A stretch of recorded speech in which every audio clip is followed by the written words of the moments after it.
Farming has always been a risky business. Interacting with nature is fraught with potential dangers leading to crop failure. Some of them, like deer or even spider mites, you can see and do your best to prevent. Some threats, though, are nearly undetectable and will decimate your plant before you even know it is there. Today, we're going to talk about some of those unseen threats. If you want to learn about cannabis health, business, and technique efficiently and with good cheer, I encourage you to subscribe to our newsletter. We'll send you new podcast episodes as they come out, delivered right to your inbox, along with commentary on a couple of the most important news items from the week and videos too. Don't rely on social media to let you know when a new episode is published. Sign up for the updates to make sure you don't miss an episode. Also, we're giving away very cool prizes to folks who are signed up to receive the newsletter. This month, we will randomly choose 4 newsletter subscribers to receive 3 packs of seeds from Pride of the Lion Seeds in Mendocino County.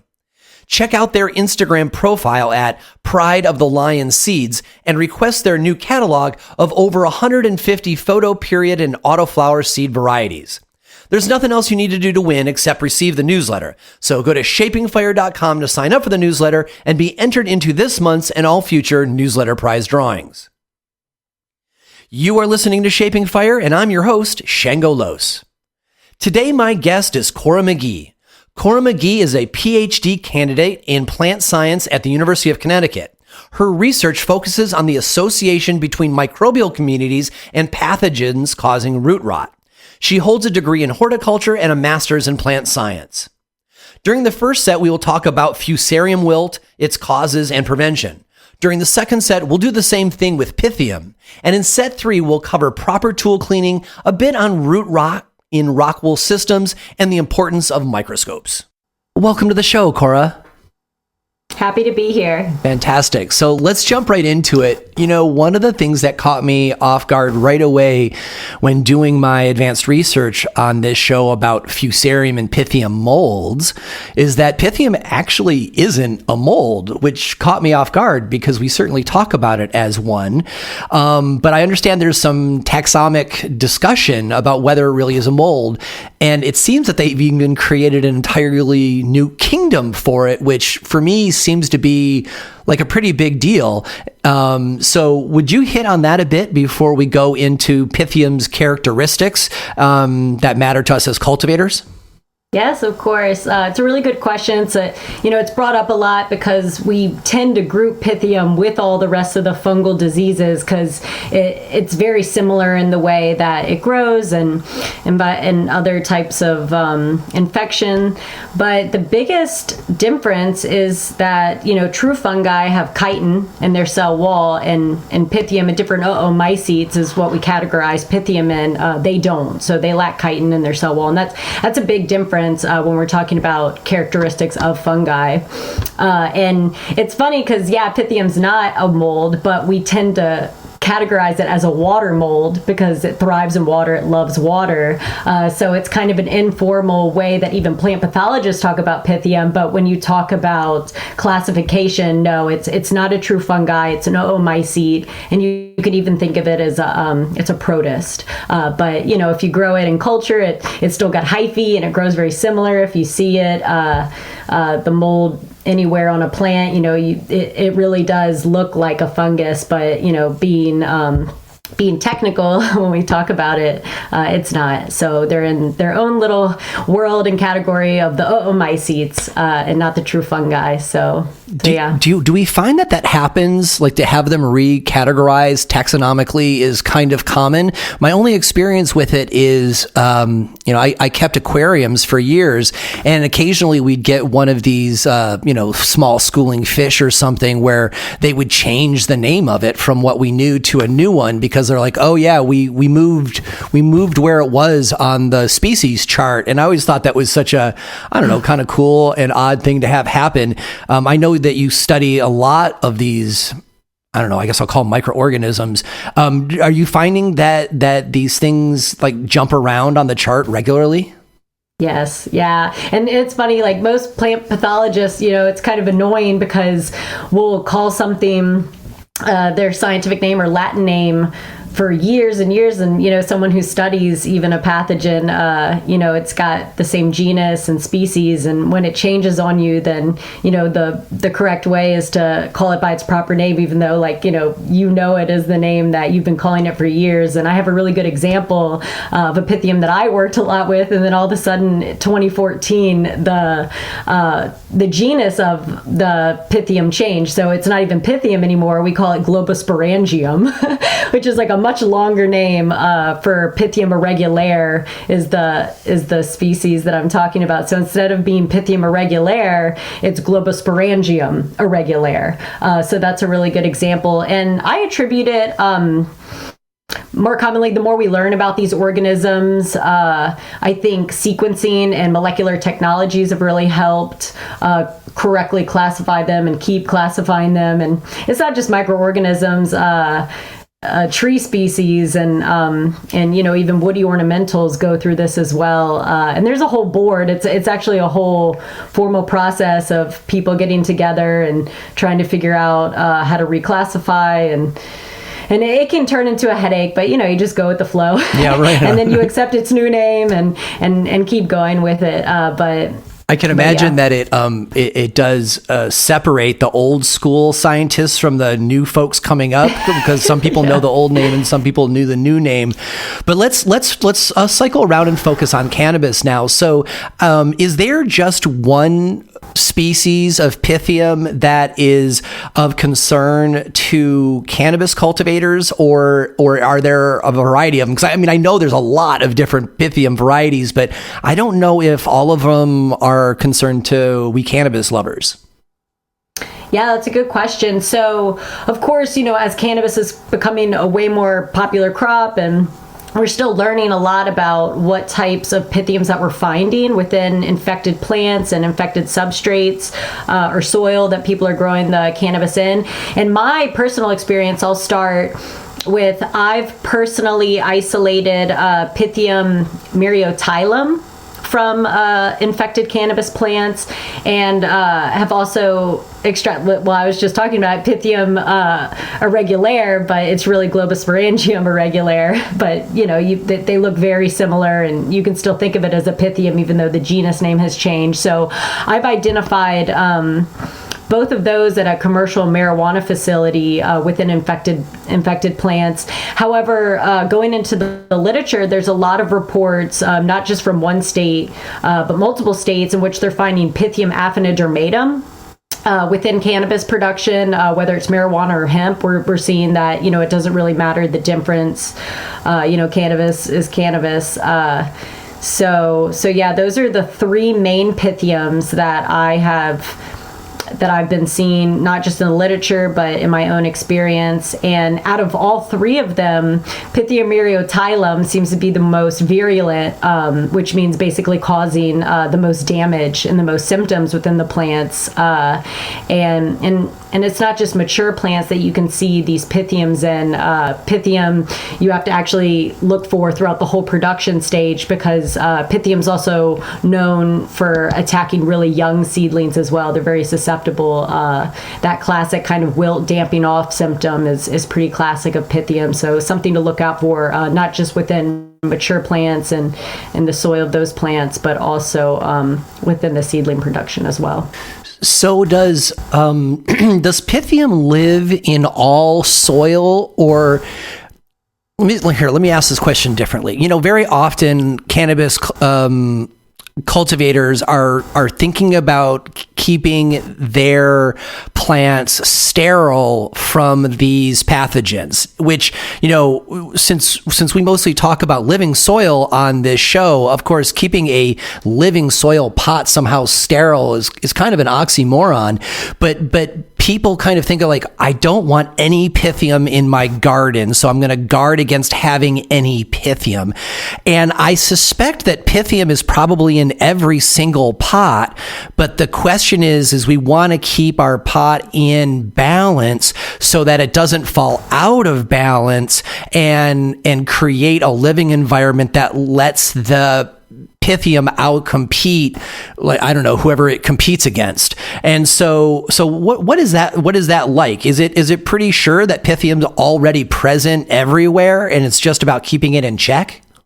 Right. So that's a question that I've actually asked a lot. It's like, where is it coming from? It seems to be everywhere. And so now, myself and other extension agents, and I'm sure pathologists have kind of gotten to the point where now we tell growers, just imagine that Pythium's always there. It's pretty ubiquitous. It can be found in lots of different growing operations, lots of different hosts, and that doesn't exclude cannabis. So I would say, yeah, just keep in mind that it may always be there, no matter, you should keep, doing your practices, keeping everything clean and trying to keep everything sanitized.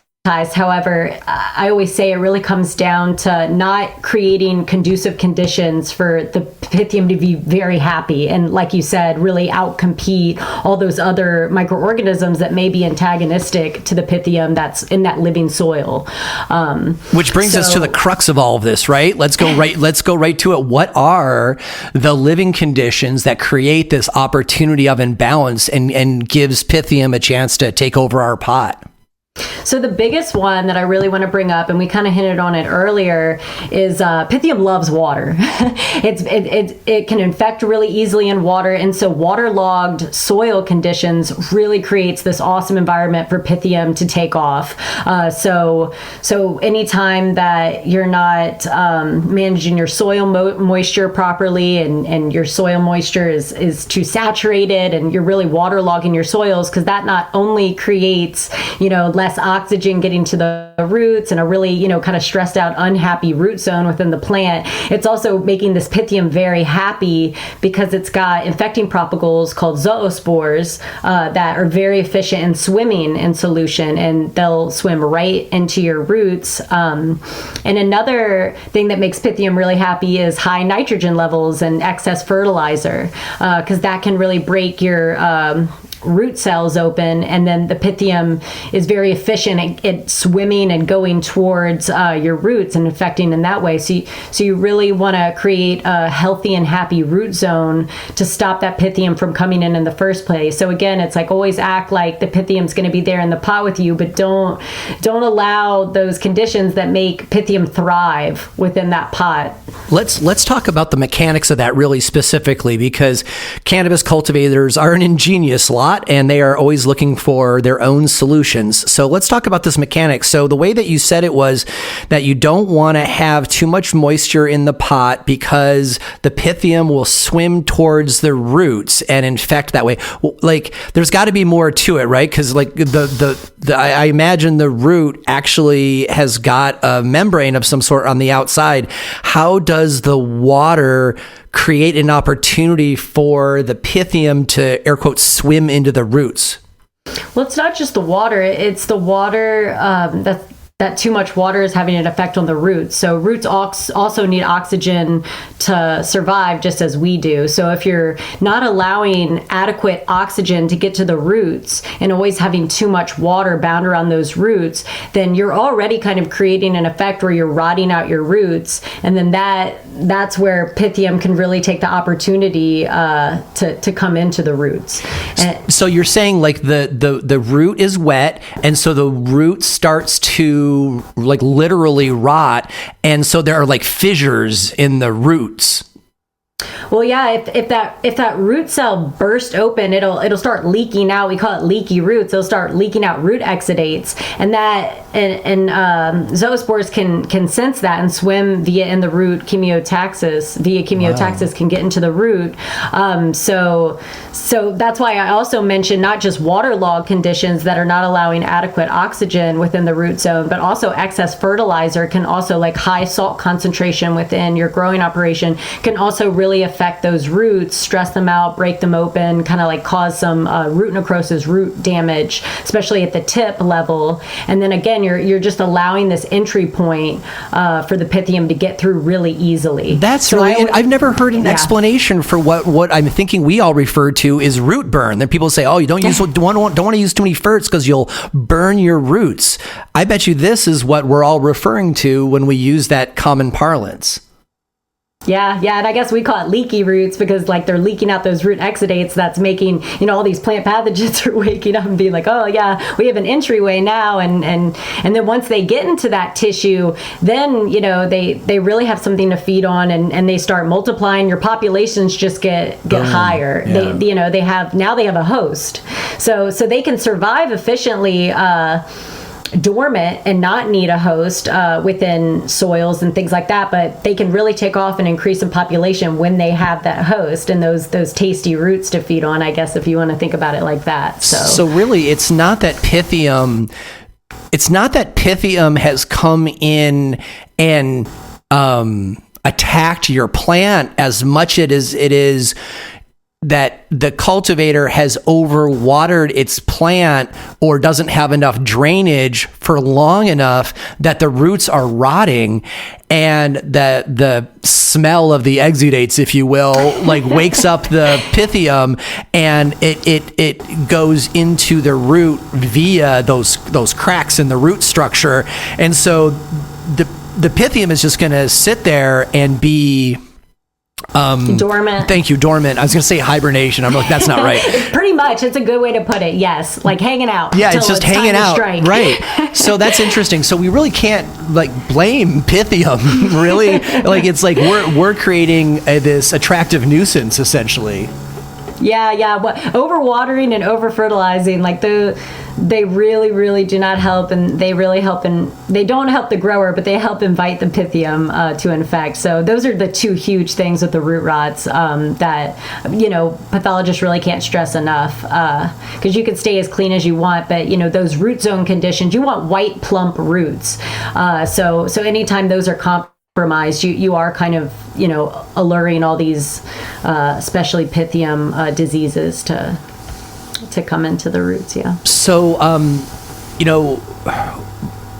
for both Pythium and Fusarium, the main way that most cultivators recognize that there's a problem is because they get what people will call either Fusarium wilt or Pythium wilt, where the plant droops in a very severe way that looks unlike a regular wilt when they get thirsty, right? This somehow looks more dramatic. And once you've seen it a couple times, you don't really confuse them anymore. But are there other ways that we can find signs to determine if we have Pythium, like before it takes the plant? Are there other signs that we can look for? Yes, and that's a good way to. We always say, scout early. So I'll go back to my previous statement. You want to really start with inspecting all the healthy material coming in, all the material, and making sure it's healthy when it comes into the facility or coming into your yard, what have you, like wherever you're growing your plants. Make sure those are healthy and that you're not starting off with like any rotted plants, things like that. And then if we're talking about like a more mature potted plant, and what are signs that you can look for, it starts in the roots. So once you get that wilt and that dramatic droop, like there really isn't going back or saving that plant, which I hate to say, but it's all about prevention. So once you get to that level of you're getting the wilt, then it's a goner. But since it starts in the roots, and you'll start getting kind of brown necrotic roots, that's the first step. And something that's telltale about Pythium that's not so much for Fusarium is that with Pythium it's called a rat tail. So you can, like, if you see that your roots are looking kind of necrotic or browning, is a good way to put, just kind of like dead, not healthy white roots, you can take some of that root tissue, pull it apart, and if the outer cortex, or just like the outer membrane, however you want to say it, of that root comes off so easily and exposes that internal that inner vascular tissue within the root, the inner cortex, we call that rat tail. That's pretty telltale of Pythium. If it just easily sloughs off right when you like break that root apart, that's a good tell that you have Pythium root rot. And hopefully you can catch that before you start getting the wilt symptoms. And then another characteristic sign is reduced growth. So this is a big one because say you've got 6 plants on a table and you're seeing, you want to look for uniformity, and if there's some plants that are just looking like really smaller, you're like, I potted these like around the same time. Things are looking, more reduced growth. They should be probably bigger with how much you've been fertilizing or watering. You're like, man, it's weird. I just feel like they're growing really slow. That's another telltale sign that you've got a root rot issue, because it's just that plant, its roots are compromised, so it's just not growing as vigorously as it should be if it had white healthy roots. And then another symptom that you can see within both Fusarium and Pythium is yellowing of leaves. So you can see, we like to call it chlorosis, chlorotic leaves, yellowing, it's the same, and that's a big symptom as well. So before you even get to the wilt stage, because the wilt's like the final, the roots have been totally compromised and that pathogen just totally took over and it's done. Those are 3 big ones to really look for, and it starts with the roots. So you really just want to be checking, making sure like you have white, healthy roots. It's very exciting when you can kind of pull the pot back and see like, yeah, I have white roots, and it's kind of root bound too. Like there's a lot of them. But when you're not seeing many roots within your root ball, and when you're seeing that the roots are turning brown, that's a good sign that you should maybe bring that plant out of production, so that your other plants don't get infected as well, and that you're not spreading that infection. I have heard that people pull small plants. I mean, I even pull small plants just because they don't look like they're going to yield enough to justify their space in the greenhouse. But I had never really thought about it as the runts might just not be seeds with phenos that are not as rambunctious, but they actually could be sick. I mean, that, making a decision to get rid of a runt based on yield is a lot more of a passive decision than potentially getting rid of a runt because it's a very good sign of, root rot. That seems like it's way more pressing than just yield. Yeah. And if you really don't want to get rid of that runt, like say like, oh, well, I could get something out of it. Again, just check those roots, because like that'll tell you really quick, is my plant happy and healthy, and are the roots thriving? Because if they're not, then it's a really good sign. I have root rot. Like that's why this plant's not doing well. It's because not enough water and nutrients are getting uptaken through these necrotic, these browning roots. It's compromised, and the plant's really struggling to get to high yield. So right on. Let's talk a little bit about the best practices of that. So as I'm picturing, looking at my roots, first thing, a lot of folks grow in, huge cloth pots, of hundreds of gallons. And clearly you're not going to like flip that over in your palm and knock out the plant into your hand so you can look at the roots. So if you're growing in huge pots, that probably isn't for this solution. And also if you're growing in, generally fabric pots, they don't really slide out as elegantly as they do when you're using black plastic landscape pots. So it's probably not for fabric pot people either.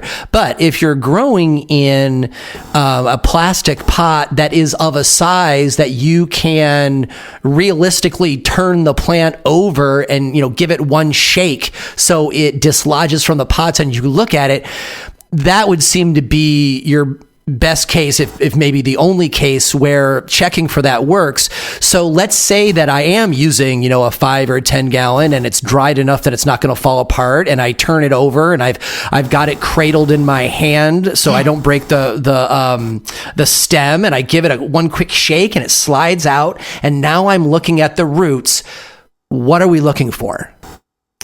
So what you want to see is really white, full, plump roots. So you don't really want to see much brown, kind of dead-looking roots. And you want to see a lot of them too. So depending on how old the plant, what we consider a healthy plug or a healthy potted plant is you want to see it root bound almost, like not too much to where it's unhealthy, but you really want to see those white roots like all the way around. And what I've seen too many times with Pythium root rot is you'll look at that root ball and you barely see any roots around that soil media, or whatever media you're growing in. It just looks like, and the roots you do see are brown. You'll see like maybe some white roots, but they're attached, a part of them is brown. So you should be looking for white, healthy roots, and then you can feel better about like, oh yeah, like I don't think there's much of a problem, and I'm always for testing, so that's also like a good time. It's especially depending on how many plants you have, and you don't want to compromise your operation or all your grow. It doesn't hurt to also get a soil test. And since you're not sending tissue to these labs and it's pretty inexpensive, you can tell really quick, like, yeah, but I'm getting yellowing of my leaves. Like, isn't that a symptom of Pythium? Or my plants aren't growing that much. You can at least kind of on your checklist or what have you, get away with, oh, I have a nutrient deficiency, because at least if you send the soil, you can see, oh, I have adequate nutrients. Like, my pH is in a good range. So say, you're getting the yellowing and it's deficiency of nutrients, at least you'll know that, because I'm sure it can be confusing if you have yellowing plants and your roots are looking really healthy and you're like, oh, but what's going on? Like, so I feel like that's one tool that you can put in your toolbox for sure, just to eliminate it. Because I don't expect all your growers to just become plant pathologists overnight. And I think that's a little bit of the stressful part, into where I think research and extension and services need to really match the industry and the home growers and the popularity of cannabis, because we really want to help. And a lot of these things, I can name out symptoms, but a lot of them can span across, Pythium, Fusarium symptoms look very similar. And I wouldn't expect growers to know the difference between them, just looking at, even cuttings or mature plants. Like, you can definitely get an idea of like, oh, is this unhealthy? But I wonder if it's disease, or I wonder if it's environmental or nutrient. And I feel like that's the first question you should be asking yourself, truly, not what disease is it, but is it a disease? And then the second question, once you've figured out, oh, it must, like, I think, or, this is from a pathogen, these symptoms, then, okay, what pathogen now? So I think there is, I do want to stress like the steps of diagnosis in general, when working with any crop. Because even if you presented me with two plants, one had Fusarium wilt, one had Pythium wilt, I wouldn't feel confident within my diagnosis or assessment unless, I was putting those roots under a microscope slide and like looking at the structures. Like, you can even go as far as molecularly identifying it, which, usually isn't needed for certain cases, and things like that. But again, like, I don't think growers should have to bear that responsibility. I think there should be resources that can help with that. Yeah, well, as we get into better relationship with the federal government and are able to take advantage of, more, resources within the agricultural industry, like extension agents and stuff, we'll have a lot more help. I mean, for years, cannabis cultivators have been pretty much on our own. So let's say that we do have a plant and it's already Pythium wilting, and you've already clearly established that once the plant has gone full wilt, that it's done. And so what do we do to dispose of this plant? Because I'm not thinking I want to take that plant and just throw the substrate back into my compost pile, and take the risk of increasing the overall amount of Pythium in my soil supply. So, like, I probably want to take it away from my whole property, right?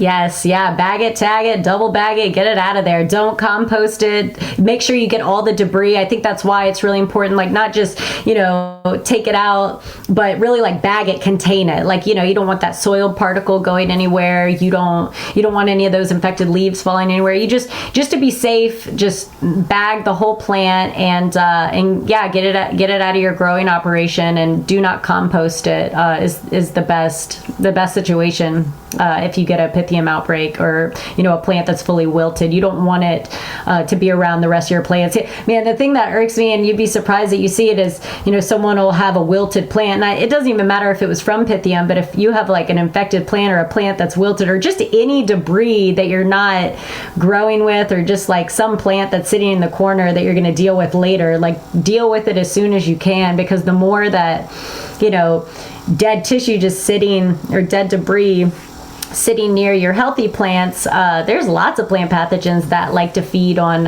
dead tissue, decaying organic tissue. And, we're going to talk about Fusarium in a little bit. Fusarium's, a very efficient saprophyte, and it would love to stick around and hang out on all those wilted leaves kind of sitting in the corner. And Botrytis is another one. We start getting to more foliar pathogens that you could really avoid just by bagging that plant up, getting it out, like deal with it right when it happens. And your past self will thank future self. So yeah, my growing mentor Hector, he would love hearing you say this, and he'd feel so justified, because I was brought into this scene, and he was meticulous with any time we were removing leaves from the plant to put them in a bag that was then removed from the property. And I always found that a little tedious and time consuming. And then when I got into the regenerative growing scene, I felt like a bit vindicated, because so many regenerative growers will remove leaves off the plant and then put them on top of the container down on the soil near the base of the stem, so that that leaf can degrade. And the idea is that the nutrition goes back into the soil, as well as making home for little small organisms that live on the top of the soil and things like that. But what you're explaining to me is that this is absolutely increasing risk of pathogens without a question. Yes, and I've got to applaud like the person who wants to take, be sustainable and not want to waste like tissue, but there is a place for that tissue, and it's in a compost. It's in a compost that's going to be like treated and away from your healthy plants, because right when you take any type of debris and put it, especially like in a nice moist place, like on top of the soil where your healthy plants growing, I could imagine, I could honestly already see the botrytis or like diseases like coming for that tissue like within a couple days. Like it really doesn't take long for another issue to occur for when you have any plant debris. Any type of organic matter, even soil that's hit your floor, like that's where cleaning really comes in as a good proper preventative. So not just getting rid of the plant debris, getting rid of soil debris and anything that can just kind of hang out around your healthy plants, because not only like insects, but lots of pathogens will hang out there, stay dormant until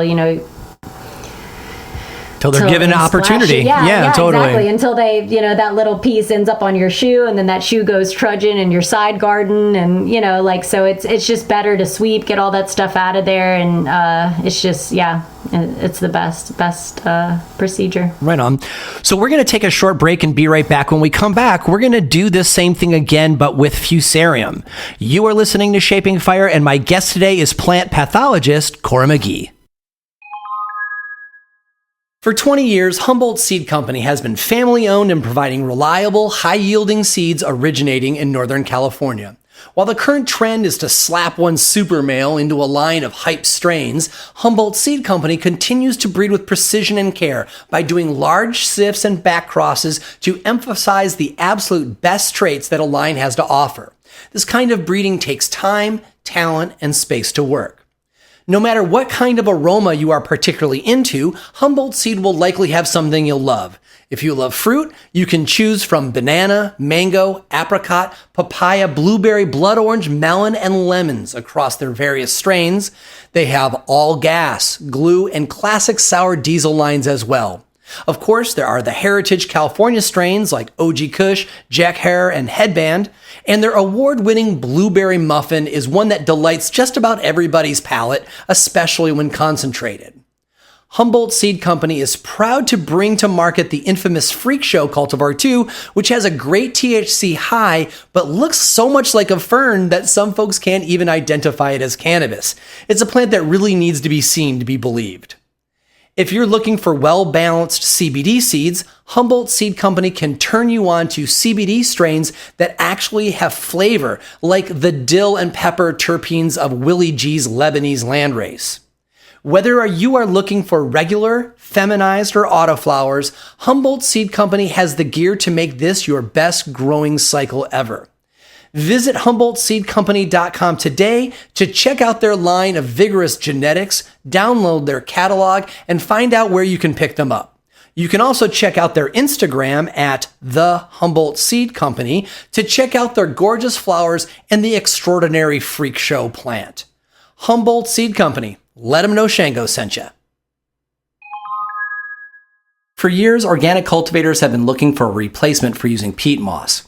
Peat moss has long been the go-to soil amendment for water retention and container growing, but organic growers know that peat moss is an unsustainable resource, and the mining of peat bogs destroys habitat and releases sequestered carbon.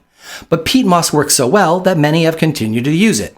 But now there's finally a revolutionary replacement for peat moss that shares the same benefits while also being sustainable.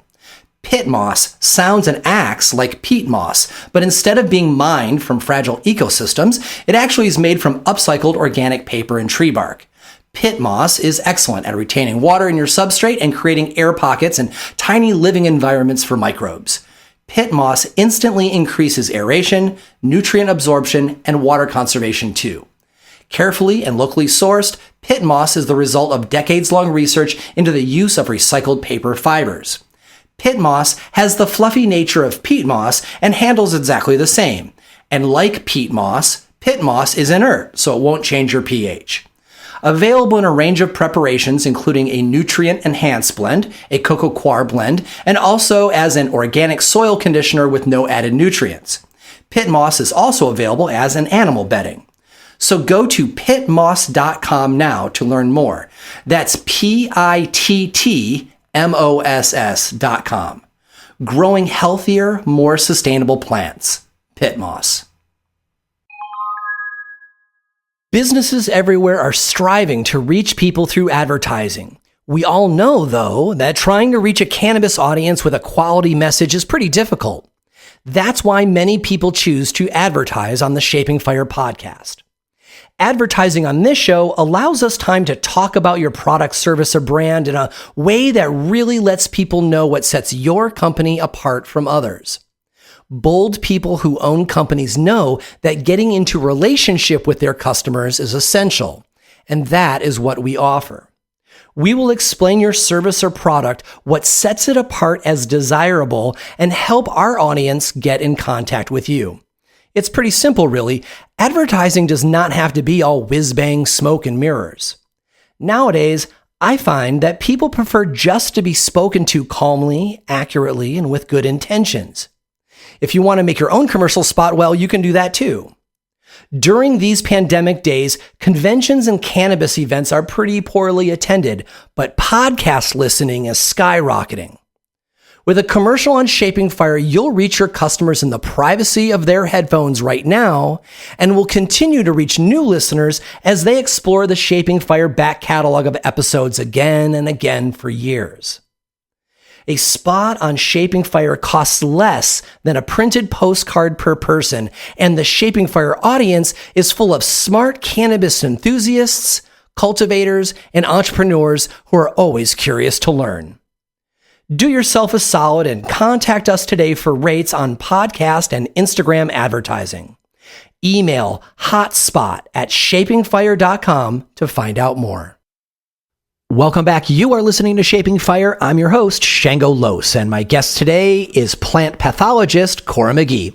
So we are essentially going to do second set like we did with first set, where first set we were focusing on Pythium, the non-mold root mold, but now we're going to talk about an actual mold, which is called Fusarium. And honestly, I would say that Fusarium is probably more commonly known in cannabis because, pretty much anything that wilts, we say, oh, it's got Fusarium wilt. And I bet you that a good share of the plants that actually die from Pythium, when the story gets retold later that night over beers, that Pythium is actually being sold as Fusarium because Fusarium wilt looks an awful lot, if not exactly, like Pythium wilt. So, let's start the same way. Are there multiple Fusarium species that cannabis cultivators run into problems with, or is it really only just one? There's some main ones that researchers and pathologists have been identifying down at the species level within more commercial greenhouses, but it stays true to gardeners as well. So Fusarium oxysporum, that is a really common fusarium that a lot of people have started seeing in cannabis, including myself. So Fusarium oxysporum is a fusarium wilt. It causes fusarium wilt, and it's pretty common. It's a pretty common fusarium across all host species. So I guess we weren't too surprised when started realizing cannabis was susceptible to this pathogen. And another fusarium that causes more of a root rot is Fusarium solani. And I haven't personally seen this in cannabis, but Dr. Punja, he's a pathologist in Canada who's been surveying. I feel like he comes out with a new paper every 6 months with all different pathogens that he finds in commercial marijuana facilities as well, from soil to hydroponics, you name it. And it seems that Fusarium oxysporum and Fusarium solani are the two biggest that he finds in abundance within these facilities, and that's mostly the roots, the root rots, the crown rots, and the wilts. And it's funny, Fusarium oxysporum can be found in mature plants causing the wilt, but I've also encountered it within cutting production, so at the younger tissue stage. And I just wanted to say real quick, Fusarium doesn't just affect roots or cause wilt. Fusarium can also be a fungus that attacks the buds of the cannabis plants as well. So just like you were saying, it sounds like Fusarium's getting a lot of the credit, where Pythium may be involved. But I think the same goes for the Fusarium that a few researchers, not just myself, but I saw Cornell has seen this as well within cannabis buds, is Fusarium is detected on that as well. So I'm sure when growers see mold growing on the bud, they immediately are like, botrytis. Yeah. Because that's a common one, and I've seen botrytis on the buds as well. But I just wanted to let your listeners know, again, just going back to where testing is really important, that could also be caused by Fusarium. And there are some differences between them, but again, it would really help if you had diagnostic tools, or if you had a pathologist that could help identify it. I'm not expecting, home growers or even some commercial growers to really tell the difference with that mold, because it looks similar. It looks very similar. Does Fusarium on the buds look like botrytis, or will it present differently? So it's hard to say, because it depends who's looking at it, right? So if I were to look at it from afar, I probably couldn't tell. But once you start getting more up close, like botrytis is, it's called gray mold, because the canidia and the spores, the actual, what you see, the mold fuzzy part on your plants, it has kind of like a grayish color to it for botrytis. And then also the way botrytis grows, it grows in chains. So that's something that I would know and that I would try to look for when looking at it. But when I've seen Fusarium grow on bud, it has more of a white color. It has more of a white thread-like growth versus spores and chains, which botrytis kind of that is characteristic to botrytis. So I would say, yes, to me, I saw a difference. But to tell you the truth, when I first saw Fusarium on the bud, I'm not going to lie, I was like, oh, well, maybe it's botrytis, because I really haven't seen many reports of Fusarium on the bud. And, that'd be kind of crazy, because you do want to really look out for that, because Fusarium head blight on corn is, some species are known for producing mycotoxins, and those can be, harmful toxins if humans ingest them. And so it's not something you should just kind of forget about. You really want to get a good diagnostic take on what you're looking at within that bud. But anyway, going back to the story, when I was looking at that bud, right when I put it under the microscope, though, I mean, the structures are very different between Botrytis and Fusarium. So I immediately was like, whoa, I have a Fusarium. And then I went further, and I not only looked at the Fusarium under the microscope that I saw in the cannabis bud, I put it in culture. So when I say I put it in culture, there's a nutrient media that you can put in petri dishes, and that's how we can grow out different pathogens to really see morphological characteristics in culture, and that can help identify. So Fusariums in culture are well known for creating vibrant, colorful pigments, right? So when you put Botrytis in culture, you're going to see those kind of like gray spores in the petri dish, and then they'll also go on, if it sits longer in the culture, it'll create sclerotinia, which are their resting structures that can survive in substrates and things like that. They almost look like tiny mustard seeds, almost like black little rocks. That's what their structures look like. But Fusarium can create these gorgeous, well, I say gorgeous, but very like vibrant colors and pigments in culture. So Fusarium oxysporum, as we were saying, which is common in cannabis, that can create in culture a very pretty kind of purple lavender color in culture. And the Fusarium that I picked up on the bud had this very striking kind of orangish red color in culture. And then I actually had that Fusarium sequenced. You could tell I was like very curious. So I was like, okay, I'm also gonna sequence it so I can, not just morphologically identify it, but I also want to molecularly identify it. Again, like, Fusarium structures can look very similar depending on species. So I was like, ooh, I wonder like what species this is. And it was more of a curiosity thing. And when we had it sequenced, it turned out to be Fusarium sporotrichoides.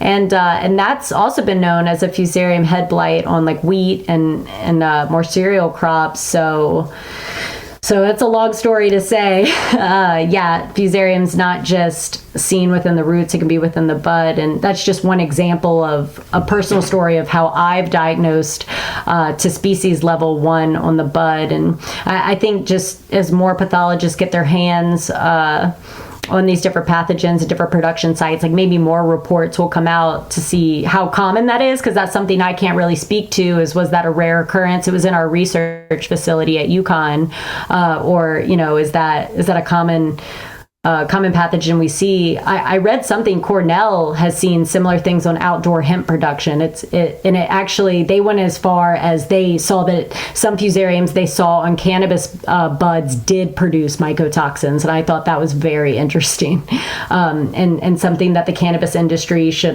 keep its eyes and ears out for sure. I'm feeling so schooled and humbled at the moment because I, here on Vashon Island where I live, I help a lot of patients with their grows because I'm kind of the local expert. And we have been experiencing what I now think is Fusarium all over the island the last 2 years. And for me, as I saw it, I'm like, wow, this Botrytis is really presenting differently this year. Right. Which now in retrospect, that sounds so novice, but your explanation of it was so good. Normally we would see Botrytis, which is, the gray spores, and they kind of look like, little gray clouds inside of the flower. But then about 2 years ago, we started getting these white strands that you describe that to me kind of looked like white cotton strands. And in my head, I'm like, oh, it's like a spider mite got in here and did all of these white webbing instead of the kind of webbing they do on the crown, right? And I'm like, there are all these like straight webbings of white and cottoniness inside the flower, which is clearly a mold and clearly not something I want to smoke, but also wasn't something that I had seen a lot of before last year, which is interesting because the weather here for the last 2 years has been significantly wetter and colder earlier.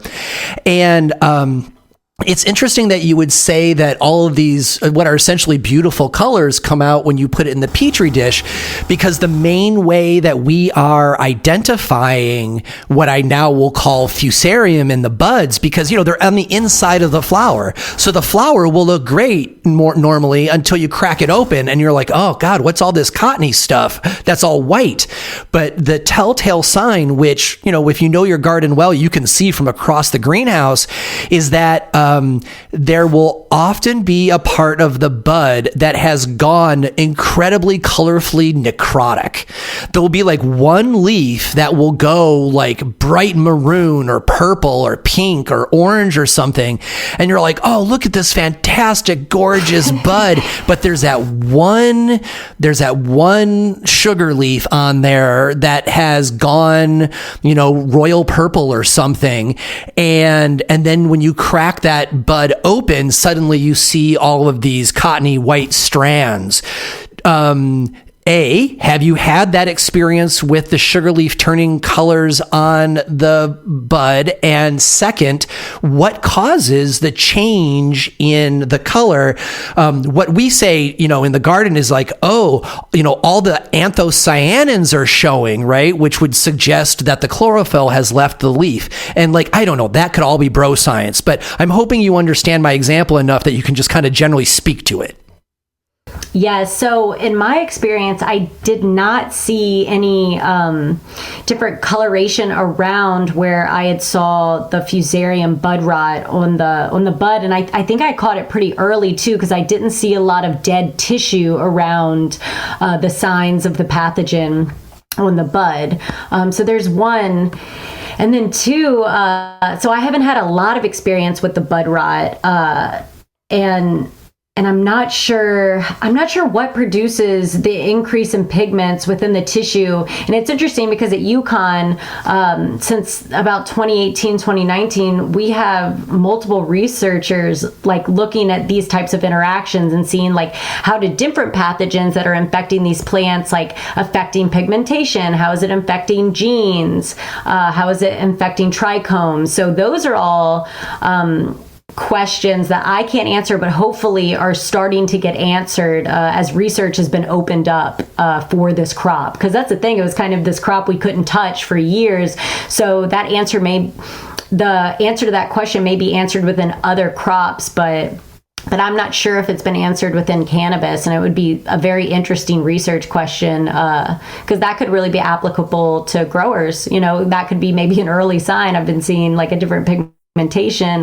Is that something that Fusarium's causing? Unfortunately, it seems to be a late sign because anytime you're talking about after the necrosis. We see that by the time we see that color, it is time to either remove the whole plant or just the crown. And actually, you used this term crown rot earlier in the show, which I had not heard before. And that sounds like the perfect phrase for what we've experienced these last 2 years, where we've got this beautiful plant with this killer cola, and the cola gets Fusarium, and then it shows one sugar leaf that changes color, and we crack it open, and it's got advanced cottoning, these white cotton strands on the inside, and calling it crown rot, it's that's a pretty cool name for it. Oh, well, I would call that bud rot. So when I mentioned crown rot earlier, crown has to do with the crown by the root zone. Oh, I thought you meant the top of the plant. Yes,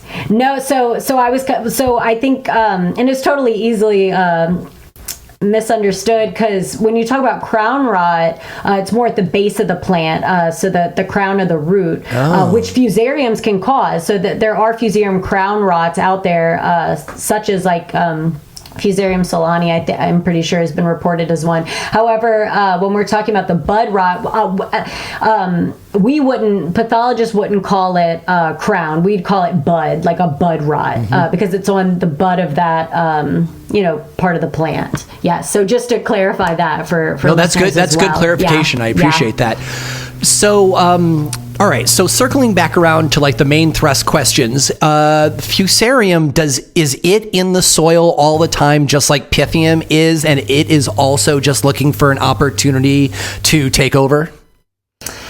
Yes, well, unfortunately, it's a soil-borne pathogen. So you want to imagine it can be around, especially, you're growing in these living soils, and there's lots of nice microbes in there, and you don't want to create conditions that are conducive for the Fusarium to increase in population and then cause infection and get into your roots and then get into your stems, because Fusariums can also cause vascular issues, vascular stem rots and wilts within your plants as well. So yes, everything I said earlier about not to do within your pots to avoid Pythium is very similar with Fusarium, such as you don't want to overwater, you don't want to damage those roots, you want to have optimum nitrogen for your plants, because cannabis are heavy feeders. Yes, they're heavy feeders. Thank you. But you don't want to have too much nitrogen. You don't want to have too much compost on your plants, because it can really, again, like we talked about, create those leaky roots and create a really opportunistic time for that Fusarium to infect. And the symptoms are really similar as well. However, Fusarium, since I said it can cause vascular wilts, and basically like within the stem is what I mean when I say that, you can sometimes see discoloration in the vascular tissue, and even sometimes on the bottom of that stem you can sometimes see like a discoloration of a brownish or sometimes like a reddish brownish color at that bottom. And if you wanted to sacrifice the plant, if you're really having a feeling like, oh, this plant is looking sick, its roots look compromised, what have you, if you cut open that stem and you kind of see this hollow or discoloration within your stem tissue, then that's a good telltale sign. Yeah, I may have Fusarium within my plant. I'm assuming that if the Fusarium is in my soil on a day-to-day basis, and would it be fair to say that it is dormant, like we talked about the Pythium? Yes. Yeah. All right. Yeah. It has. So it'll be dormant, and then we make it wet, which causes it to get active, and then we keep it wet, which means that it's starting to thrive in a anaerobic environment, and then the roots are rotting and creating opportunity for it to get inside of the plant. Like anywhere along this line, this plant isn't coming back. And so by the time we see the wilt, I'm guessing we're in the same situation we were with the Pythium, where, what did you say, bag it and tag it and get it off the property? Yep, correct.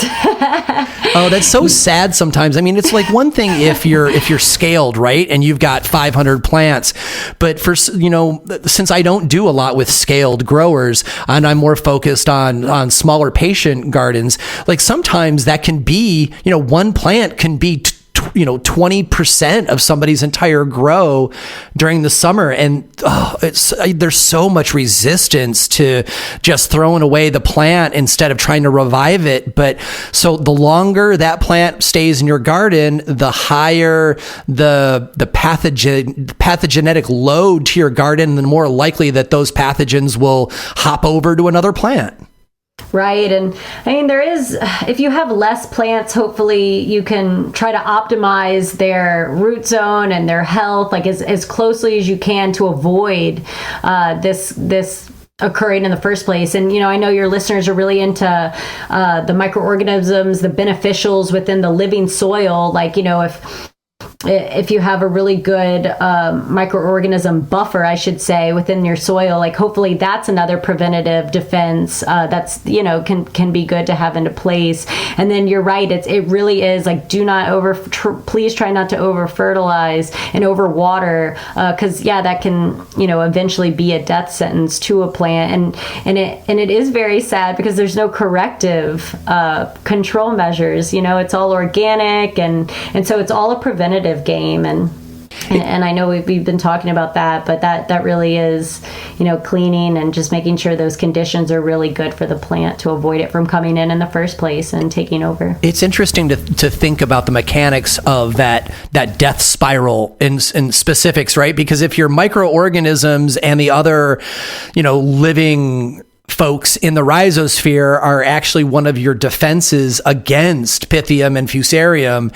And first thing you do is you pour all of this water in there, or maybe it's the right amount of water, but you have terrible drainage, whatever reason, you've got really damp soil.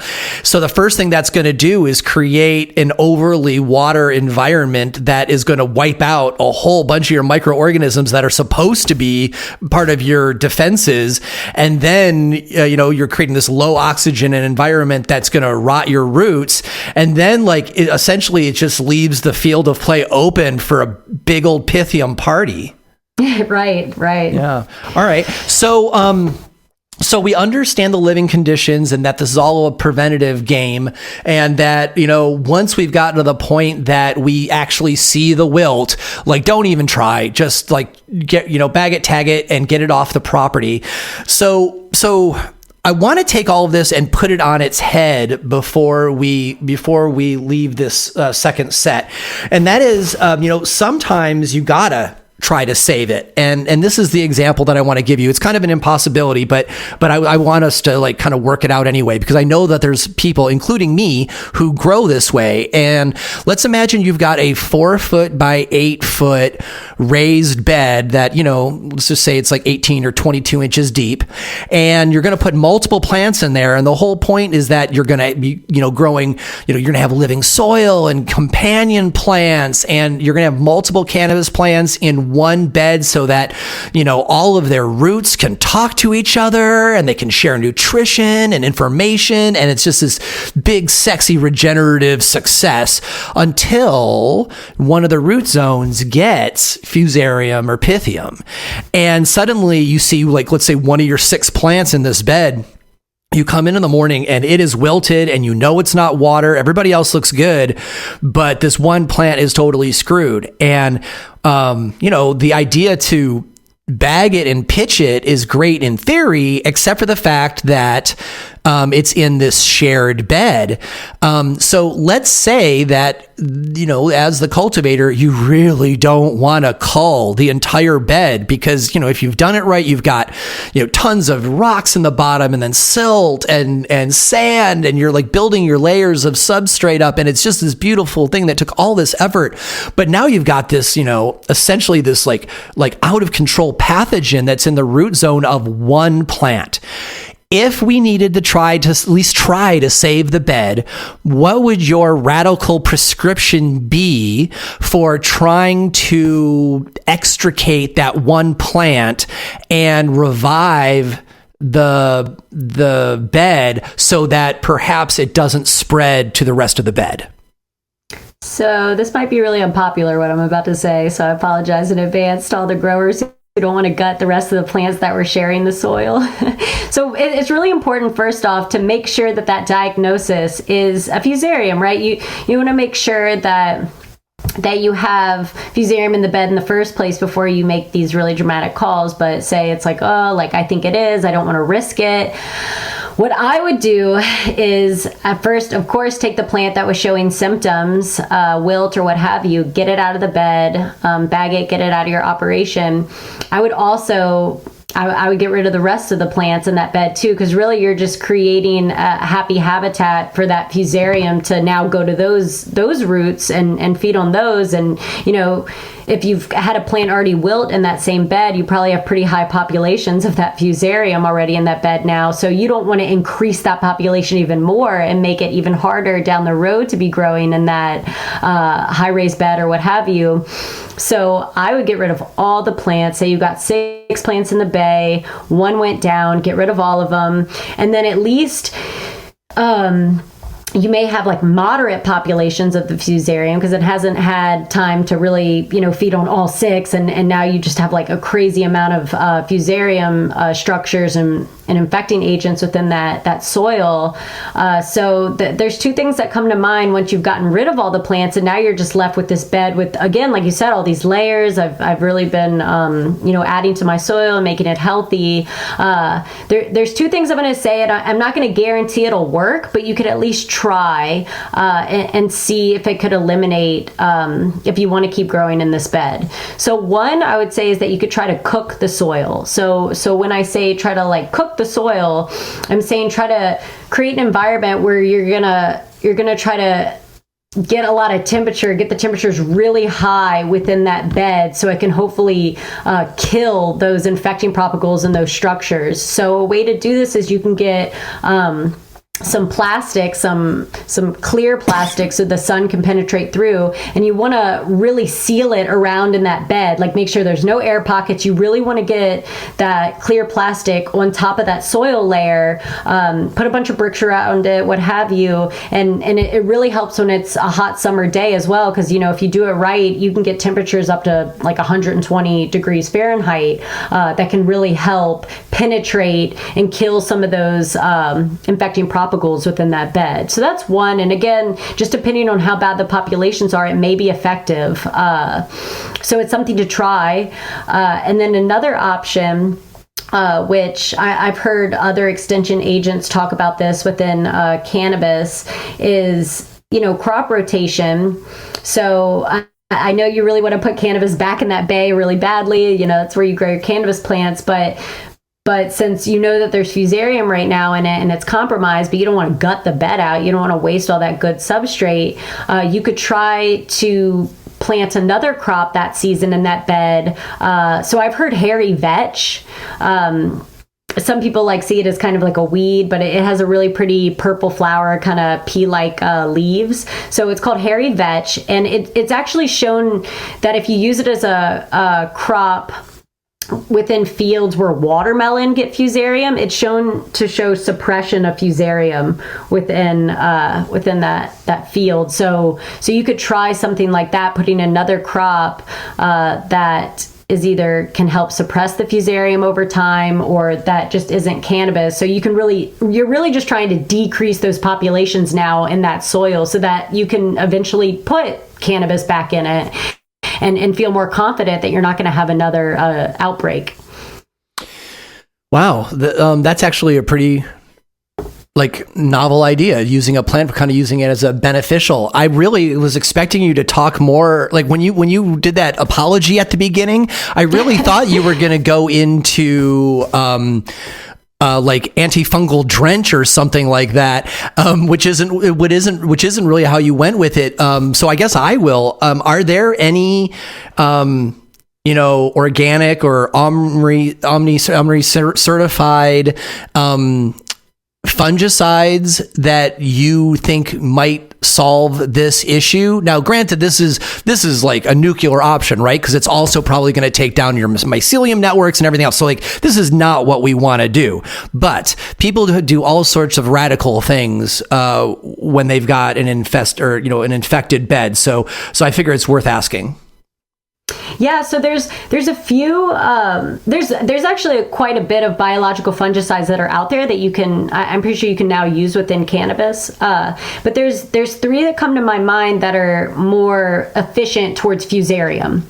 And they're all biological fungicides. So a good way to think of it is good microbes versus your bad microbes, which is your Fusarium is the bad microbe. And the good microbes that I have in mind are Pseudomonas species in biological fungicides. So you can just look, it'll say active ingredient when you read the label. And if it's a Pseudomonas strand, and if it's labeled for Fusarium diseases, then that's a good contender that you could use. Another one that's really popular that I've used because it's really efficient within suppressing Pythium is Root Shield. So that's a trichoderma, which is a beneficial fungi that can mycoparasitize other bad fungi or oomycetes. So it's really efficient in that. And Bacillus, so Bacillus is a bacteria, so is Pseudomonas, the one that I said earlier. Those are both beneficial bacterias. And there's a lot of products such as Triathlon BA is a biofungicide that comes to mind with Bacillus in it, and Companion. Now, I think they just came out with a new formula like Companion Max. So these would all be good formulations that you could use that are organic, they're Omri certified, like you said. And you could try to put those in the bed bed, but it just depends how high those Fusarium populations are to see how effective those biological fungicides will be on helping colonize that Fusarium that's in the bed and prey upon it. But yeah, like that's another good solution that you could try out. And those are the three that come to my mind that have been pretty efficient towards Fusarium. Right on. And then after you use them as a nuclear option, you're going to be left with a bed that's like out of balance, and you're going to have to spend some time, like rebuilding the biology, which is why, it is considered a nuclear option, where you're just trying to, maybe not save the living part of the soil, but just not have to replace the soil and the silt and the, sand and the rocks and like start over with a clean slate. Like you're like, maybe you can save your inputs, but you're going to have to rebuild the biology after you use something like that. Right. And I don't think it's a bad thing. So I think we see it as, if we add these products, they'll be so dominant. Like we'll just have like bacillus in the bed, or we'll just have Pseudomonas. But I think we need, as researchers, to really look into what will happen when we just add these products to, because we're talking about like outdoor beds. Even if they're indoor, it's like, you got silt, you got rocks, you have soil that you had there previously. I'm not so sure if adding these biological products would totally dominate, this microorganism community in there. If anything, I would hypothesize that adding them may recruit other different organisms to make up in the bed and things like that. Like, I think we underestimate how complex these microorganism communities are within all these different living situation. So I think that would be like a really interesting thing to study. Like, if I have a bed that had high populations in Fusarium, if I added a biofungicide, how does that reduce the populations? And how does that change the microbial makeup of that bed? I think all these are very like unanswered questions that hopefully in the next, 5-10 years, with all these researchers now getting grants to study cannabis, like something that we'll have more answers for, because that's something I just don't know. Here. I love that answer. I love that. I was dooming about the whole thing, and you're like, let's trust the microbes, which is usually my answer for things. So I love that. So, all right, cool. Well, we're going to take another short break and be right back. You are listening to Shaping Fire, and my guest today is plant pathologist Cora McGehee. There are so many seed banks nowadays that you really have options in who to choose. Not only that, if you pick the wrong seed bank, you could be in for a really sketchy ride. And that's only one of the reasons I recommend Hembra Genetics Collection to my friends and listeners who are looking for a seed bank. That's Hembra, spelled Hembra. Hembra is not just another seed bank. Hembra is a woman-operated boutique cannabis genetics provider that only sells thoughtfully curated seeds from the top names in cannabis breeding. With over 50 breeders and over 500 strains to choose from, you will certainly find something you'll love. Hembra Genetics has something for everyone, with over 350 feminized strains, 200 regular varieties, and over 100 autoflowers to choose from. Names you can trust, like Humboldt Seed Company, Night Owl, Canorado, In-House Genetics, Fast Buds, and Gnome Automatics. We both know that there are other seed banks who will take your money but have no customer service. I invited Hembra to advertise on Shaping Fire after hearing so many good stories about them from my friends. They have A-plus customer service with lightning fast response times. In most cases, Helene and Caitlin will get your order out the same day you place it, and you'll usually receive your seeds in just a few days. Most seed banks are simply not this organized or interested in getting your seeds to you this fast. But Hembra cares. You even get free seeds with every order. Helene and Caitlin get it. They have been in the cannabis growing scene for over a decade. So save a few bucks by using this discount code too. Use the code SHAPINGFIRE, all one word, at checkout to save 10% off your order. Buy seeds from good folks who will get you great seeds reliably every time. Visit HembraGenetics.com today. That's Hembra Genetics. One of the reasons why no-till cannabis growing is so valued by farmers is because the mycelium networks in the soil remain established from year to year. And we know these fungal networks are essential because they are the nutrient superhighways that extend far and wide in the substrate to feed your plants. The trouble with growing in new living soils or blended cocoa substrates is that it takes most of the plant's life just to create these mycelium highways. Dynamyco endomycorrhizal fungi inoculant reduces that time and gets your plant eating a wider array of nutrients faster. And it's 3 times the concentration of the other popular brand in the US at 900 propagules per gram of 2 fungal species selected specifically for cannabis cultivation. Dynamyco is the result of 30 years of research and trials at the Volcani Agriculture Research Institute in Israel. It has also been vigorously trialed by cannabis and food growers across the U.S. Dynamyco is now available at grow shops and on Amazon in the United States. I love using Dynamyco to both speed up the growth of the mycelium networks in the soil, but also as a biostimulant to make clone cuttings more virile. You can see side-by-sides showing the comparative growth on their Instagram at Dynamyco.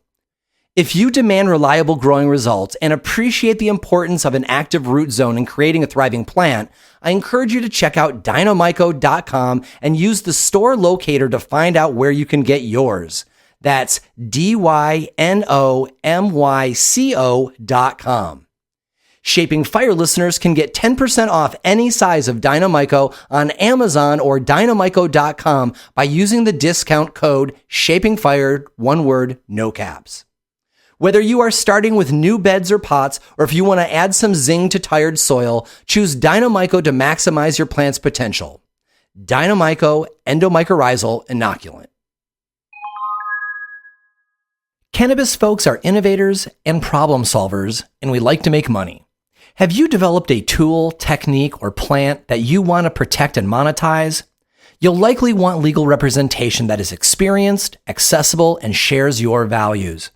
Plant and Planet Law represents a wide variety of clients who choose to respect the environment while pursuing their business goals. Have you invented a machine or gizmo that you're bringing to market? Did you discover a breakthrough environmentally friendly pesticide or fertilizer formulation that you're about to start selling? Have you bred a cannabis plant with attributes not found anywhere else? Attorney Dale Hunt and his Plant and Planet team have established genetic patents in over 30 countries. Working to help entrepreneur scientists throughout the life sciences, Plant and Planet represents environmentally positive clients in cannabis and other botanicals, fungi, water purification, clean energy, emulsions, and medical applications. Plant and Planet helps people protect what they've created.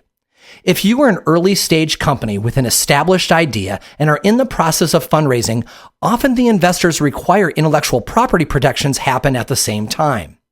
Plant and Planet can be your sole representation, or they can integrate with your existing legal team and plug in their specialties. Plant and Planet is made of scientists, lawyers with a real passion for cannabis, inventions, and the environment. They have the scientific and legal depth to help you establish patent protections for your great idea. You don't have to go it alone. Friendly, qualified, and honorable legal representation is available to you. Contact Plant and Planet Law today to start the conversation. Email info@plantandplanet.com. That's Plant and Planet Law. Our clients make the planet better. Welcome back. You are listening to Shaping Fire. I'm your host, Shango Los, and my guest today is plant pathologist Cora McGehee. All right, so Cora, we have already talked a lot about prevention, which is essentially don't let your soil be too wet because all hell breaks loose when the soil is too wet. But a couple times you have mentioned not causing the Pythium and Fusarium to spread by keeping things clean, right? And while how do I want to say this? While lip service is given to, wiping down your scissors or whatever in, the cannabis cultivation scene, I got to admit to myself, I don't even know if I'm cleaning my tools right. I mean, I just clean my tools the way that my mentor taught me to clean my tools, but I didn't learn that anywhere. So let's start with that. What tools should we be keeping clean, and how do we clean those tools properly? Right. So pruners and shears and things like that, things that you use to prune or take cuttings, those definitely need to be sanitized. And you can sanitize those by, if you have isopropyl alcohol, some people spray down their tools and wipe them. I'm not saying anything's wrong with that, but personally, I would fully submerge the tools in the isopropyl alcohol just to make sure you're getting, it's covering all the surface area and whatnot, and you're not missing anything when you just spray. I think that would be one thing I would say. And then you can also use a solution of 10% bleach to also clean your tools, which is pretty effective. However, I would give a contact time to sit in that 10% bleach before you use them for all your plants for, about 5 to 10 minutes to really make sure that it's getting any infecting propagals that may be on those tools, really, give you security that they should be clean. When you say the contact time, do you mean that the bleach solution should be, it should be soaking in the bleach solution for 10 minutes? Or are you saying that don't put it on your plants for 10 minutes after you do it? That's a good question to clear it up. So I'm saying you want to let your tool sit in the 10% bleach solution for about 5 to 10 minutes, and then you can just wipe them off and use them. But you do want to make sure that within the 10% bleach solution that the contact time is enough to where the cleaning solution is actually doing its job for the tools. Does that 10 minutes also work for using the isopropyl or ethanol solution? So it's interesting. So speaking from, I know not a growing side, but in the laboratory, when I'm doing anything like very sterile, or if I'm putting isolates into long-term storage, I do let my scalpels and my metal tools sit in alcohol for at least 10 minutes just to be safe, and then I'll flame them. However, I understand that I haven't seen this a lot within growing operations. I know definitely the contact time for the 10% bleach is very important, but it's really up to you. Again, my preference, I would say I'd want to fully at least submerge them, but I don't think that it's necessary for that 10-minute contact time with the isopropyl alcohol. So let's get really specific, because I am usually using either isopropyl alcohol or ethanol, because as a cannabis enthusiast, these are things I have a lot of in my life around. And normally I would have a washcloth that has got some isopropyl or ethanol on it, and I will simply wipe the scissors on the 4 blade sides and just call it good. I am thinking at this point that that's not enough contact time. Well, it's not just that, but you're not truly so if you're just kind of wiping the blades of the scissors like that, the scissors may have other parts of it that haven't gotten exposed to the alcohol that now you're clipping, and it could be a source of contamination. So just to totally eliminate that, in my opinion, I think spraying can be effective, but also submerging the tools and the alcohol can also be effective, just to make sure that you're covering all parts of the tools. So I'm trying to think of the best practice for this, because putting all of my tools into a bath at the end of the day and walking away and even leaving them overnight, that sounds like easy squeezy. But I'm also using those scissors on multiple plants during the day, and I'm pretty sure you're going to tell me that there should be some amount of cleaning before I go plant to plant, because that's how I spread infection, right? You should, yeah. I mean, so especially if you've been having issues with disease in the past, and you just want to be very sure. I know within the apple and pear industry, they plant to plant, 5 minutes soaking between plant to plant. It's pretty serious within that industry. So yeah, you could also take a page out of what other crop producers pretty much other crop producers do and other growers do by, you could have multiple shears in a jar of ethanol and, kind of rotate them out as you go plant to plant, so you're not waiting forever. I like that. That's a pretty good best practice, because one thing that we cannabis growers have are lots of frickin' scissors, right? Because we go through them and we're all trimming at the end of the season. And so I probably got 17 pair. The hardest part would just be finding them all all at the same time. But I like the idea of if I'm going down the row and trimming all of the plants of everything that's necrotic or unnecessary or big leafing or whatever, to have like 6 or 7 pairs in a bath and just work my way down the line and use a pair of scissors and put them in the back and then grab the next pair for the next plant. And by the time I get to the first pair again, they will have the contact time that they need.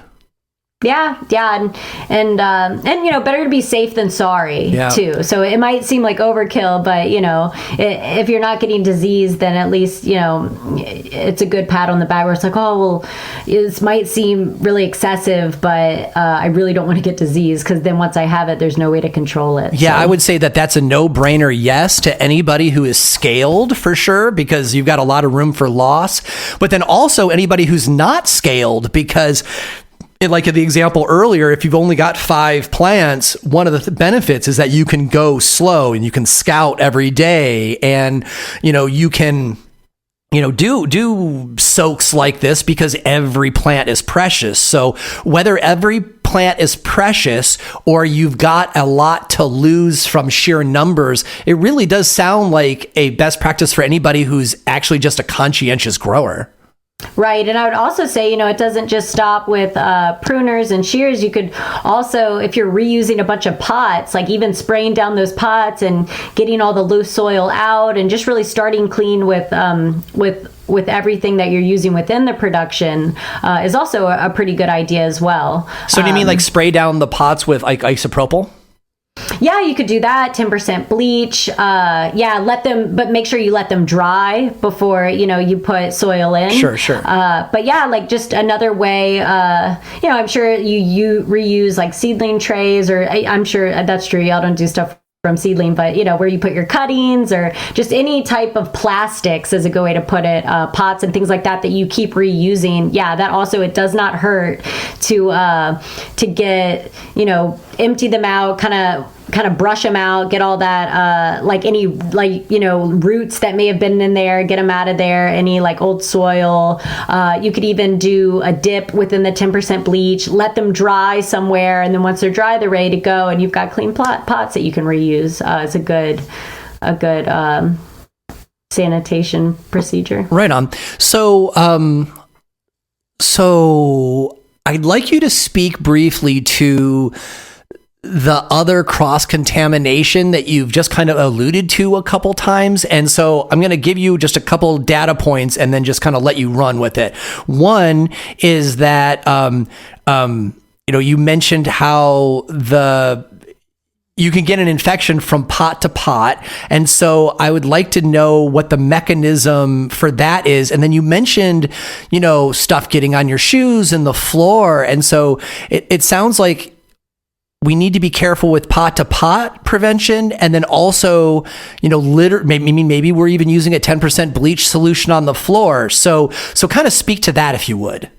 Yeah. So it's easier. So say you're growing kind of more in an indoor facility, it can be a little easier to sanitize surfaces, as you will, with 10% bleach, or I don't know how big the operation. A lot of commercial growers will use Xeritol or Sanidate, some of these oxidizers that can really cyst open and kill infecting propagals, really efficient on surfaces. So that's one. And you don't want like excessive splashing going on everywhere. And yeah, if you have debris on your floor, again, like you really want to get rid of all that plant debris, that soil debris, root debris that may fall out from plants that you've harvested and you're trying to get rid of. Because those, we talked about earlier how these pathogens can survive and, decaying tissue and soil and just kind of stay dormant. So it's easy to spread that around when it's just kind of sitting on the floor or sitting on your bench, and it's just sitting there and not getting swept up, taken care of, put in the trash. And even after you sweep up, it's a good practice to, even sanitize those floors, sanitize those benches. If you have a canopy, like cleaning that canopy off every now and then can really help. Again, like your whole goal is to lower the contamination, is to lower these pathogen populations within your growing operation. What did you specifically mean by splashing? That word seems kind of out of context.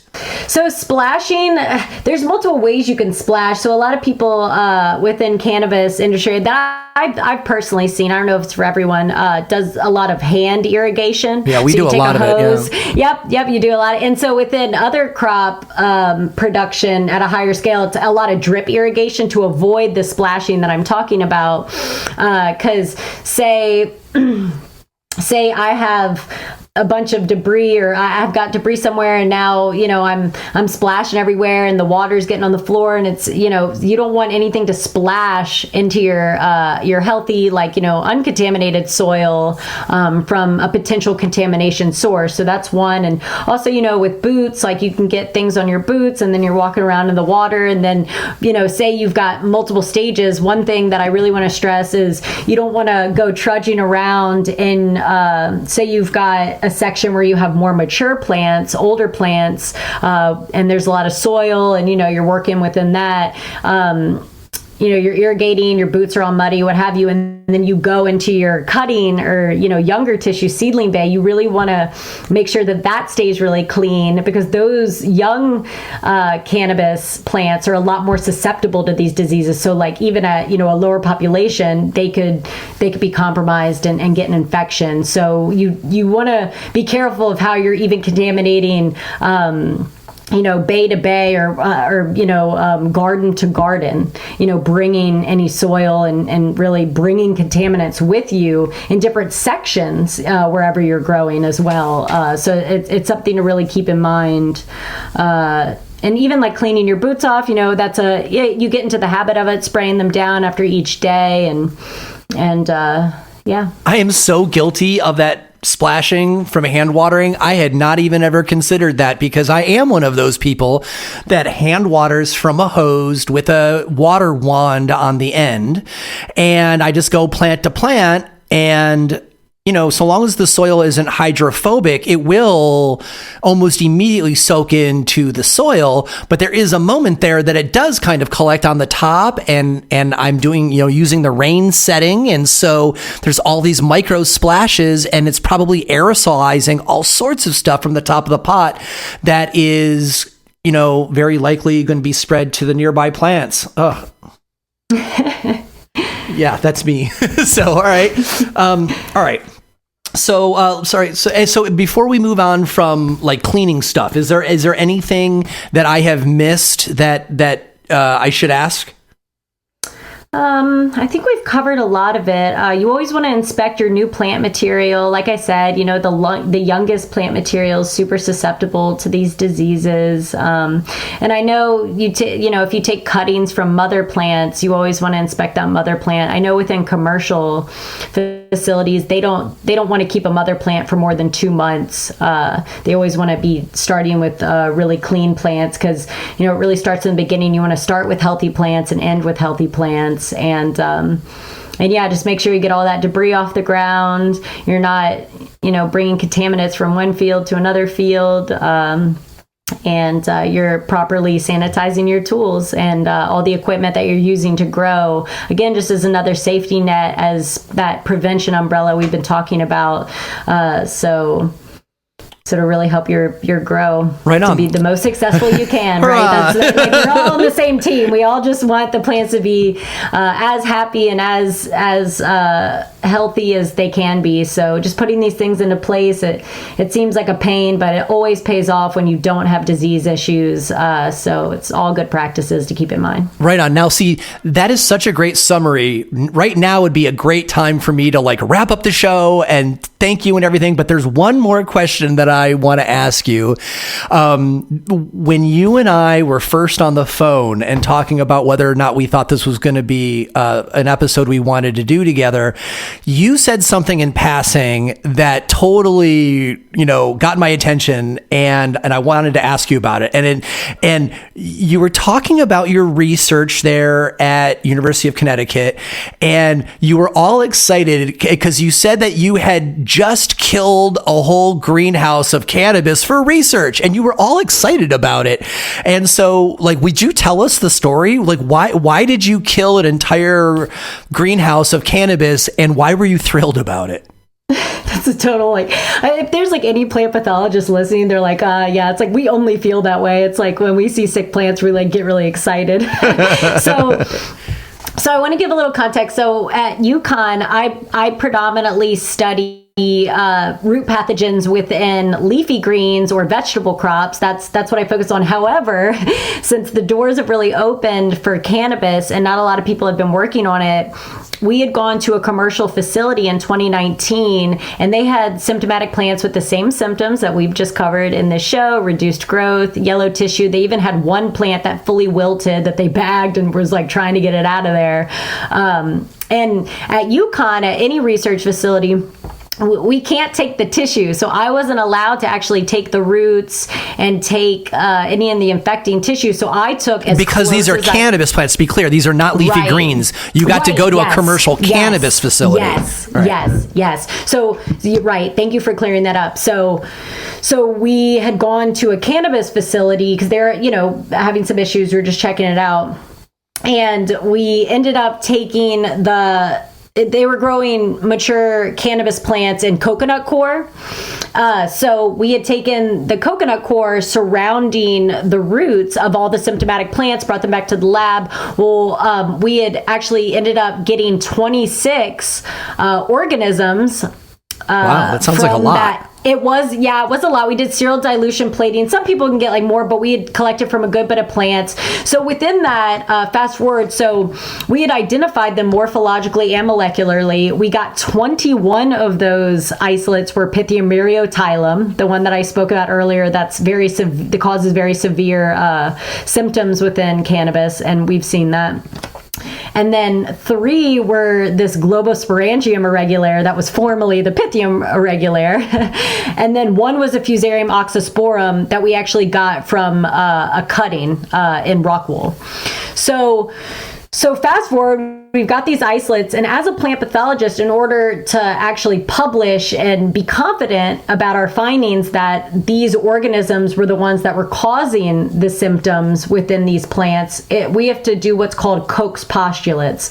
So we have to isolate those organisms, and then we have to reinfect the same crop with those isolates separately, so we can see the effect of each one of these isolates on the cannabis plants to see if they cause disease. And they caused a lot of disease. And I mean, I've been working with root pathogens for about 6 years now, and I really haven't seen this type of virulence or severity within seedlings as much as I have with cannabis when I had introduced these Pythiums that I had gotten from the facility. So just to kind of wrap it up, we had a whole greenhouse with 1,000 cannabis plants, and they were I had inoculated them at 2 weeks old after I'd grown them from seed. So they were pretty young, and they were growing pretty well, and then we'd inoculate them.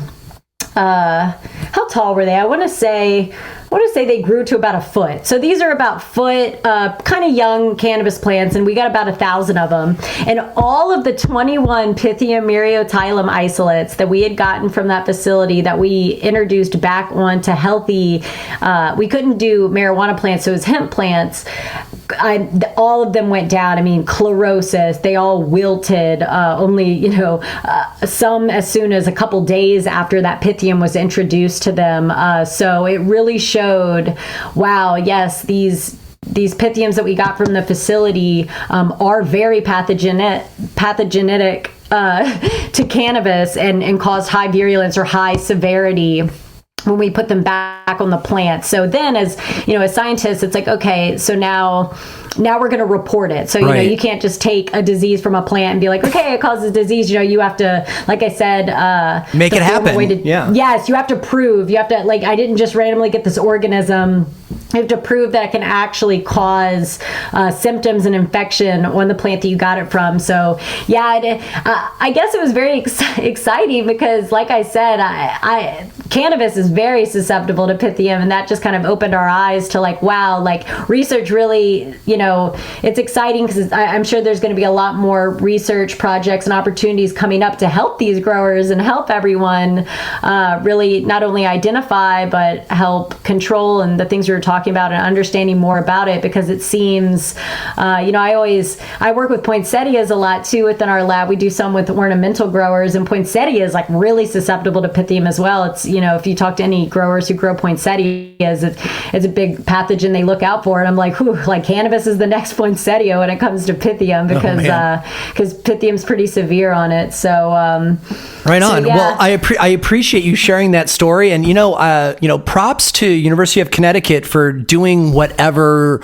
legal like hoops they had to jump through in order to be able to do, you know, cannabis research, whether it's hemp or type 1 is, you know, doesn't matter because it's the same plant. It's just nice to know that we've got university ag departments working on our side now, and that people like you are doing that kind of work and killing thousands of plants so that we can all, the rest of us, learn best practice. So shout out to University of Connecticut for that. And I guess in wrapping up, thank you also to you, Cora, for joining me here on Shaping Fire and sharing your experience. You know, you've since you work with us on a daily basis in a university setting, and you know, you're getting ready to defend your own PhD.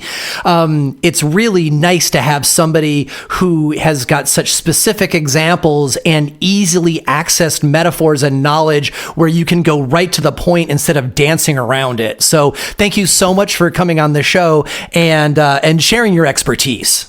Thank you for having me. It's been very fun, and you've been also awesome, Shango, and just it's been a pleasure. Excellent. Truly. So if you want to learn more about different molds and how they involve with the cannabis plant, I recommend that you go back and check out episode 28 of Shaping Fire, which is all about botrytis and powdery mildew in scientific detail with Kevin McKiernan. And that is a bit more of a genetic approach than this show was, which was more about usability and best practices. But oh my goodness, you will know a lot more about botrytis and powdery mildew after that show from a genetic level and best practices to try to control it. And if you have enjoyed Cora and you want to keep up with her and her exploits in the lab, you can follow Cora on her Instagram, and that is Cora McGehee with an unusual spelling. So I'm going to give it to you. That's Cora McGehee, CoraMcGehee. So that's Cora McGehee on Instagram. You can find more episodes of the Shaping Fire podcast and subscribe to the show at shapingfire.com and wherever you get your podcasts. If you enjoyed the show, we'd really appreciate it if you would leave a positive review of the podcast wherever you download.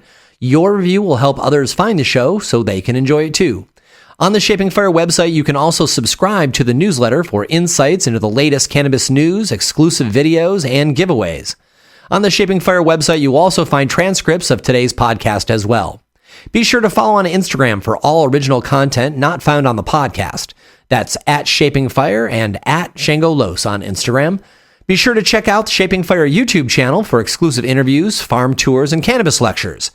Does your company want to reach our national audience of cannabis enthusiasts? Email hotspot@shapingfire.com to find out how. Thanks for listening to Shaping Fire. I've been your host, Shango Los.